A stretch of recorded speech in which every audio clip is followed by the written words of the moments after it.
हमने सीखी चीजें सेफ्टी के बारे में, प्रोटेक्शन के बारे में, फाउंडेशन के बारे में और इम्यूटेबल के बारे में। सेफ्टी के एक्रोनिम्स हमने कुछ सीखे थे।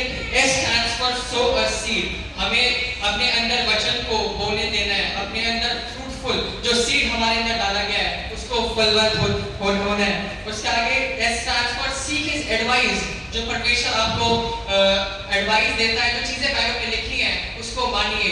A stands for advocate protection, जिस तरीके से लॉयर एक अपने केस को लड़ने से पहले उसकी पूरी तैयारी होती है, लॉज होते हैं, एविडेंसेस होते हैं, सारे प्रूफ्स उसके पास रेडी होते हैं, रूल्स एंड रेगुलेशंस उसको पता होते हैं। ऐसे ही हमको भी हम किसी को तभी बता पाएंगे जब हमें खुद रूल्स एंड रेगुलेशंस बाइबल के पता होंगे।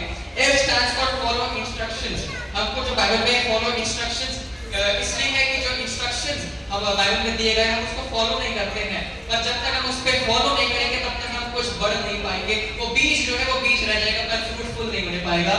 हमको उसको इम्प्लीमेंट करना चाहिए, और बाइबल जो है सेफ्टी इक्विपमेंट है हमारे लिए जो कि बहुत नेसेसरी है। और आगे है team work.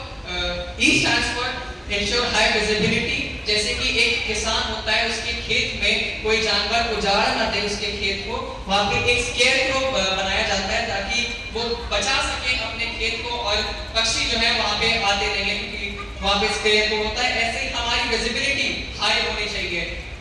T stands for team work, हमारे अंदर टीम वर्क होना चाहिए, सबको एक साथ लेकर के हमको चलना चाहिए। और ड्रिफ्ट करना, जो चीजें परमेश्वर कई बार छटाई करेगा, गलतियां बताएगा, हमको उसको नोट करना है, क्योंकि वो बढ़ोतरी नहीं लाएंगी। पर अगर हम उसको हटा देंगे, जो चीजें परमेश्वर चाहता है कि उसको हटा दो, और जब आप हटा देंगे आप प्योर हो जाएंगे। वाई से है yesterday, today and forever, मेरा खुदा कल भी वैसा ही था, आज भी वैसा ही है, और आने वाले सालों में कभी तक वो सब जगह पे वैसा ही है, ना बदला था, वो आज भी वैसा ही है।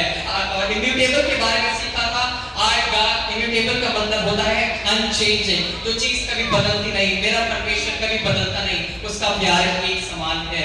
और हमने सीखा था पीपी किट के बारे में, जिस तरीके से कोविड में हमने पीपी किट यूज करी थी, उसका एक्रोनिम बताना मांगता हूं। जो P stands for pray and prepare, अपने आप को दुआ से प्रिपेयर करिए ताकि आप उन चीजों का सामना करने पाए।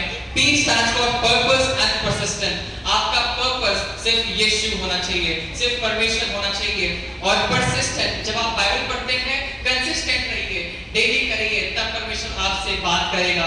E stands for execute, अब मेरे पास सारी नॉलेज है, सब चीजें पता है, पर जब तक एग्जीक्यूट नहीं करूंगा वो किसी काम की नहीं रहेगी, इसलिए लेट्स स्टार्ट एग्जीक्यूटिंग इट। और हमने रूल्स सीखे थे सेफ्टी के बारे में कि हमको वेयर सेफ्टी इक्विपमेंट, जो कि बाइबल है, प्रेयर, रीडिंग, वर्शिप, ये चीजें हैं जो परमेश्वर के करीब लाती हैं।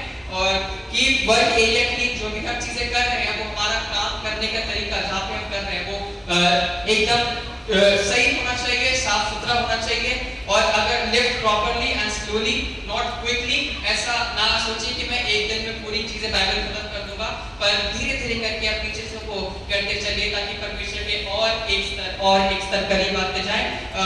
उसके बाद हमने सीखा था कि जो भी ट्रैश होता है उसको डंप इट करना होता है, उसको हटा देना होता है उन चीजों को जो किसी काम के लिए। वेयर प्रॉपर अटायर, जो हमारे लिए चीजें हैं, जो रूल जो सेफ्टी से हमें बचाएंगे उसको हमें पहने रहना है।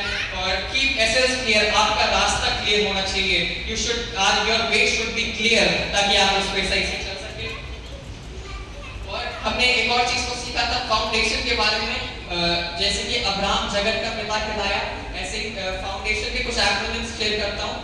F stands for focus and be faithful, O stands for good observer, U stands for understand God's desire in life, N stands for never doubt God, जिस तरीके से अब्राहम ने कभी डाउट नहीं करा परमेश्वर को, पर परमेश्वर ने जैसा जैसा बताया वो करता गया, इसलिए परमेश्वर ने कहा कि मैं तेरी चीजें बढ़ाऊंगा, और इसलिए वो जगत का पिता कहलाया।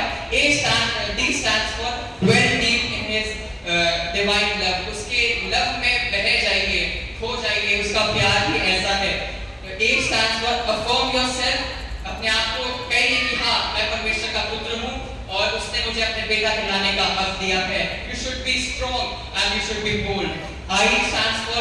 T stands for trusting in Him only, सिर्फ परमेश्वर पर भरोसा रखिए।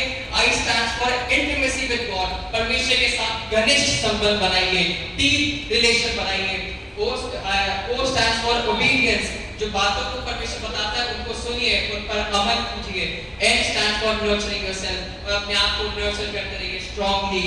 जैसे कि चट्टान पर एक बुद्धिमान जन ने अपना घर चट्टान पे बनाया था, उसका घर डूबने नहीं पाया। और मैं आपसे कहना मांगता हूँ, जब आप अपना घर चट्टान पे बनाएंगे, जो कि यीशु है, वो आपके घर को डूबने नहीं देगा, क्योंकि वो आपके साथ है। और हमने इन चीजों को सीखा था। We have to be focused, faithful and don't doubt. अपने परमेश्वर को डाउट मत करिए, जैसा जैसा वो बता रहा है वैसे वैसे करते जाइए। परमेश्वर आपके घर को उजड़ने नहीं देगा। Praise the Lord, God bless you.